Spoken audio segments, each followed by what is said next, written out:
Live from Fargo and serving you on TV, online, and on the go, this is Valley News Live at 5.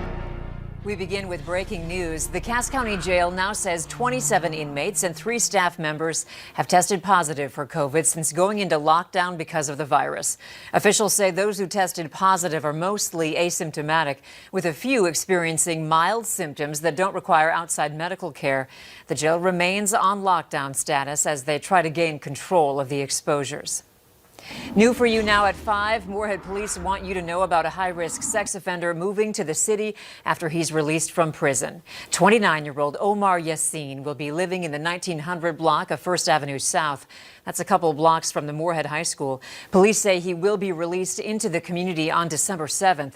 Police say Yassin sexually assaulted a teenage girl and used drugs to get her to comply. High-risk sex offenders are considered the most likely to reoffend. I bet you're going to like what Hutch has to say about today's high temps. No doubt you could feel it when you stepped outside. Let's find out that and tonight's forecast. Hutch? And believe it or not, in North Dakota, there was 50-degree weather today across the valley. Just absolutely stunning. Here is a look at our current temperatures, and we're still well into the 40s in the James River Valley and points west. Nearly 40 here in the valley, and we've cooled off just a pinch in Lakes Country. All in all, though, still very fair weather. Hardly any clouds out there, mainly of the high variety. But as we take a look to the north and east of our area near Hudson Bay, a cool pool is lingering up there, and it's on its way south. Now, we'll have details on how low we go for your Friday. But first, let's enjoy a beautiful close to this Thursday evening. Temperatures in the 30s most of the evening, light winds and mostly clear skies for Fargo and for Grand Forks. Coming up, I'll have details on your Friday cool down. We'll talk about that and the weekend ahead, as it looks like our stretch of mild and quiet weather does continue.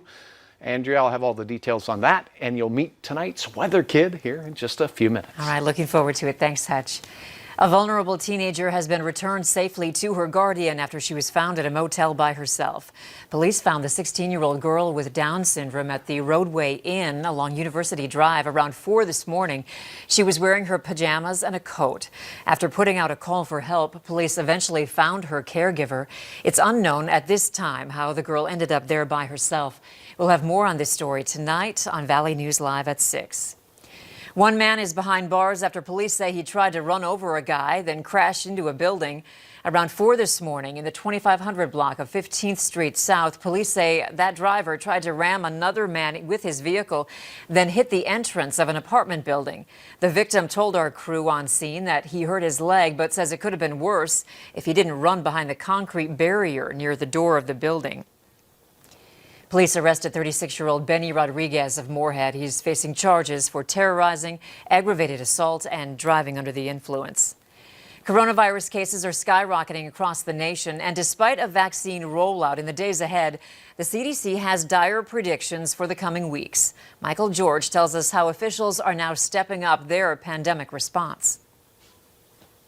COVID cases are reaching unprecedented numbers. Wednesday, the U.S. recorded the single deadliest day since the pandemic began, with more than 3,100 American deaths.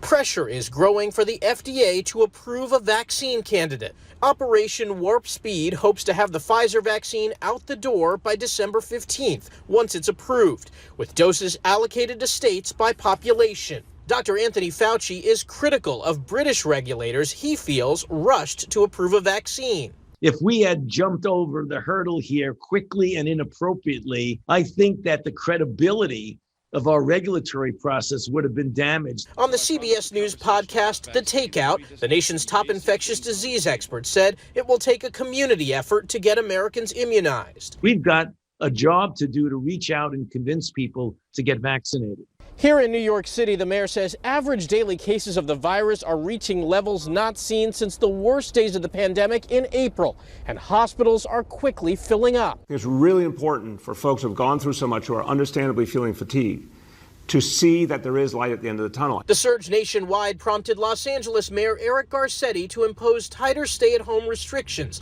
and a 3-week ban on in-person dining with some exemptions. It's time to cancel everything. And if it isn't essential, don't do it. Massachusetts Governor Charlie Baker visited a field hospital in his state designed to help alleviate pressure on medical facilities. People need to stay vigilant, and they need to keep doing the things that we know keep the virus in check. The head of the CDC, Dr. Robert Redfield, said the next few months could be the most difficult in the pandemic without more precautions taken. Michael George, CBS News, New York. A key FDA panel is expected to meet next week to discuss the Pfizer and Moderna vaccines. Former Presidents Barack Obama, George W. Bush, and Bill Clinton say they will take a coronavirus vaccine once one is available. The former presidents say they may allow themselves to be filmed taking the vaccine in a public setting to build confidence in the U.S. about its safety. Their comments came as numerous polls find many Americans are skeptical about getting a COVID-19 vaccine, potentially jeopardizing U.S. vaccination efforts to control the pandemic. Some states expect to distribute a COVID vaccine in as little as 2 weeks. The governor of North Dakota is proposing a new budget of $15 billion for the state. The new figures came out at an address to the state legislature this morning. Governor Burgum wants the state to reduce general fund spending by about $8 million to more than $4.8 billion. That would bring the total state budget to $15 billion. The governor also wants to pass a historic $1.25 billion bonding bill for infrastructure. In the end, the legislature needs to pass a budget that the governor could then sign. New jobless claims have hit the lowest level of the pandemic, but are still well above pre-pandemic numbers. First-time claims for unemployment dropped to 712,000 from 787,000 a week ago. Continuing claims, or the number of people applying for assistance for 2 weeks or more, also dropped by more than 500,000 to 5.52 million. However, filings for assistance from the Emergency Pandemic Program continue to rise. Legendary college football coach Lou Holtz is awarded the Presidential Medal of Freedom. He accepted the medal from President Donald Trump today during a ceremony inside the Oval Office. The president praised Holtz's accomplishments on and off the football field. Lou's leadership and his faith and kindness have inspired and uplifted millions of fellow citizens. He's one of the greatest titans in American football history, and his towering reputation will endure forever in the chronicles of athletics, but more importantly, in the chronicles of life, because he's really a life teacher. That's what he is. He's a life teacher. He teaches people how to live and how to live properly and how to live with dignity. The legendary coach says he never made a block or a tackle, but he did try to teach people to make good choices. A tiger nearly tore off a volunteer's arm this morning at a big cat rescue in Tampa, Florida. The place might sound familiar. It's the sanctuary owned by Netflix star Carol Baskin. The volunteer was seriously injured during the attack. She was feeding the tiger, Kimba, when it happened. Baskin says the volunteer has worked at the rescue for 5 years. As the winter months are approaching and more people in our community are in need, United Way is getting help in a big way. Today, Xcel Energy announced they'll be donating $10,000 to the nonprofit to help fight hunger and prevent homelessness. It's estimated that over 1,000 people in our community experience homelessness on a given night. 23% of those people are children.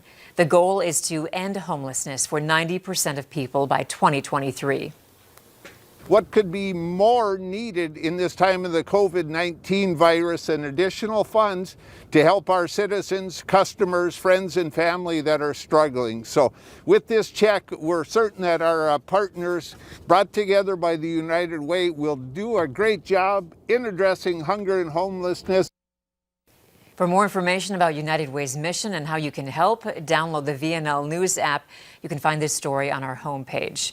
And don't forget that Valley News Live has teamed up again with the Great Plains Food Bank for a virtual food drive.